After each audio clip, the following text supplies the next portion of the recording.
Tonight, organizations raise awareness for Black History Month. Plus, the Student Government Association discusses ways to help students stay healthy. Stay tuned. TrojanVision Nightly News starts now. From the high-definition digital production center on the Troy campus, with news from Troy University locations around the world, this is TrojanVision Nightly News.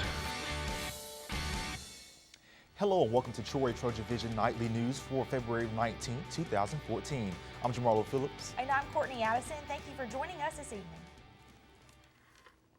February is Black History Month, and many organizations are taking time to remember the past. Last night, the African American Alliance, the NAACP, and Miss Elite Society, and also 101 Men Elite worked together to bring someone who they feel is a modern-day civil rights activist to Troy's campus. Because you all are our future.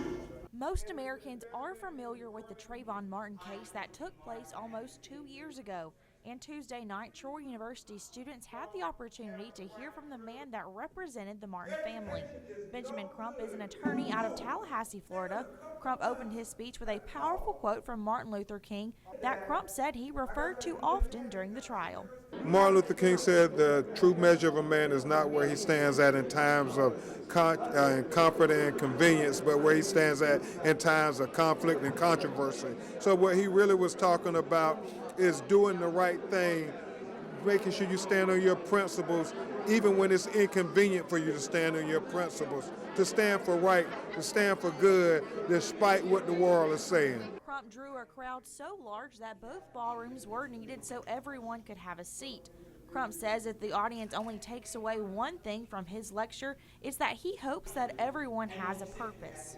We all can make a difference, and the biggest thing people say, I was always wondering when somebody was going to do something about that, and then they have to realize that I'm somebody and you're that person who can do something about that situation. Throughout the speech, one thing seemed to always be on Crump's mind, and that was his strong faith in the Lord.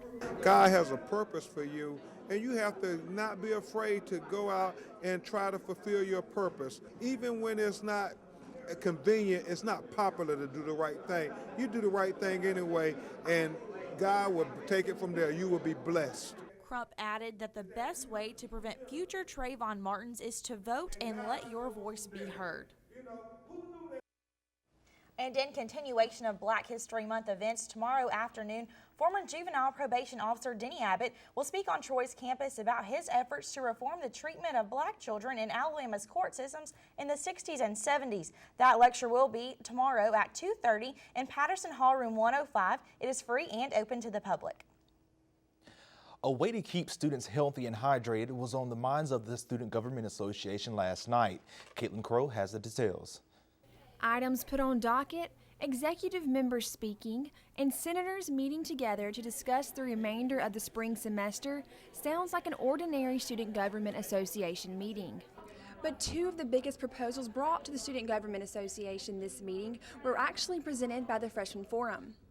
Delegates of the Freshman Forum found two ways to promote sanitation throughout the university. Freshman Forum delegate Kinsley Poole presented the idea to the SGA about a water filtration system. It will be placed on the water bottle stations that are already in each building, and then it will just fill. You can just go up to it, put your water bottle, and it will dispense the water, be filtrated. The second proposal presented is to place hand sanitizer stations throughout academic buildings, the Trojan Center, dining hall, and other areas heavily populated on campus.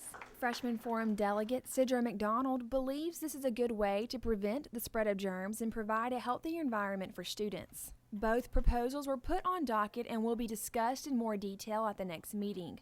For any concerns addressing the Student Government Association, you can visit any executive officer in Trojan Center Room 215. Caitlin Crow, Troy TrojanVision News. Also on tap for the SGA is planning for the annual Higher Education Day rally in Montgomery next Thursday. We will learn more about the rally later on in Trojan Talk.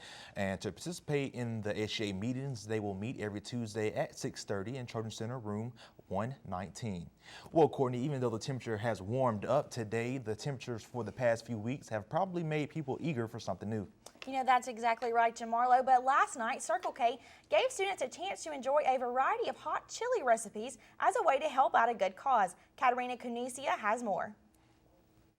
On Tuesday night, an international organization, Circle K, had a fundraiser event, Chili Cook-Off. This is a very unique event in that many organizations on campus do not have chili cook-off. So this is one of the first ones that I've been to. You just buy a ticket and you get a bowl and a spoon and you come just eat all the chili you want until you're full. All the guests could try the chili cooked by Circle K members for the event. I've never cooked chili before, so I looked for a recipe online and found one that included an awesome secret ingredient that I don't want to give away. The purpose of the event was to collect money to buy the books for children. It's for RIF, Reading is Fundamental. We do it for them, and all of our proceeds go toward them, and it gives, one of the main things that they do is give books to children in Head Start centers, and I really think that's great because I've been there when they've gotten the books, and they don't understand that they get to keep them because they've never had a book before. And you tell them, you get to keep this book, and they're like, I get to keep it and show it to my mom? And you're like, yes, I've never had a book before, and they get so excited. It is great. Katerina Kunitsina, TrojanVision News. The winner of the Chili Cook-Off was Jonathan Meeser, and all the money raised will go to promoting literacy in Alabama. And now taking a look at news from around the state. In Mobile, authorities say a 99-year-old woman is hospitalized with second-degree burns after an apartment fire. A fire rescue spokesman says the woman is in serious condition in the burn unit at USA Medical Center. He says she sustained burns over 15 to 20% of her body. And in Monroeville, To Kill a Mockingbird author Harper Lee is settling a federal lawsuit she filed against a museum in her South Alabama hometown. Lee sued the Monroe County Heritage Museum over its sale of souvenirs featuring her name and the title of the book. And out of Birmingham, a storm system is threatening to bring damaging winds and possibly isolated tornadoes to parts of Alabama. The National Weather Service says the severe weather is possible late tomorrow afternoon into Friday as a cold front enters West Tennessee and northern Mississippi. And still to come on TrojanVision Nightly News, another baseball player has earned an award. Amy Austin will have that and more when she joins us with sports. Now Amy Austin joins us with sports. So Amy, both basketball teams came off of a hot weekend this past weekend, and so did the baseball team, and it seems like good news just keeps coming from the baseball program. Yes, Courtney, that's right. The baseball team got yet another award, but I'll get into that right now in sports. Another baseball player received recognition this week after an offensively productive weekend. David Hall was named Sunbelt Conference Player of the Week. Over the weekend, Hall was 7 for 9 at the plate with 2 home runs, 4 RBIs, a double, and 8 walks. He almost had a record-breaking performance, reaching base 16 times out of 18, while the NCAA record for consecutive plate appearances is 18. Hall finished the series with an .889 on-base percentage and over 1,000 slugging percentage. After sitting out the last season, Hall knew just what to do to get back in the swing of things. The whole time sitting out last year, it's all you're thinking about is getting back on the field, and it felt great to come back out here, and I worked my butt off to get where I'm at, and it feels good to see all my work pay off, and it's just a good feeling. The baseball team will take on Central Michigan in another 4-game homestand with first pitch Friday at 6. After winning 5 of their last 7 games, the women's basketball team heads to Louisiana to take on the Ragin' Cajuns.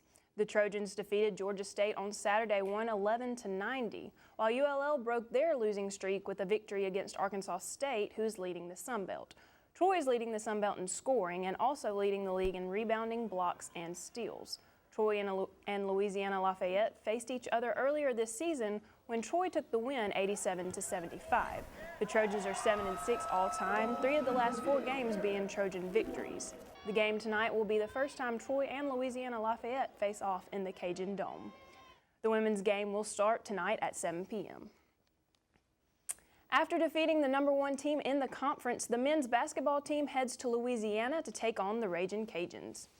Troy faced Louisiana Lafayette earlier this season at home and lost 59-72. ULL has won 5 straight games heading into this game.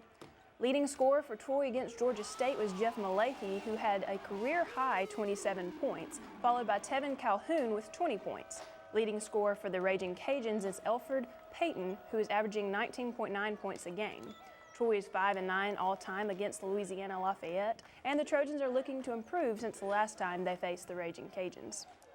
Lafayette's very similar, and we've got to start getting ready for them. It's been a while since we played them, so we've got to turn around. And that was a game at home that that we felt like got away from us in about the last 8-9 minutes of the game. It was a back and forth game, and boom, they went on about an 8-9, I think a 13-0 row 13-0 run if I remember correctly. And we just got to figure out a way to stop them this time. The men will be in action Thursday night with tip-off at 7:05.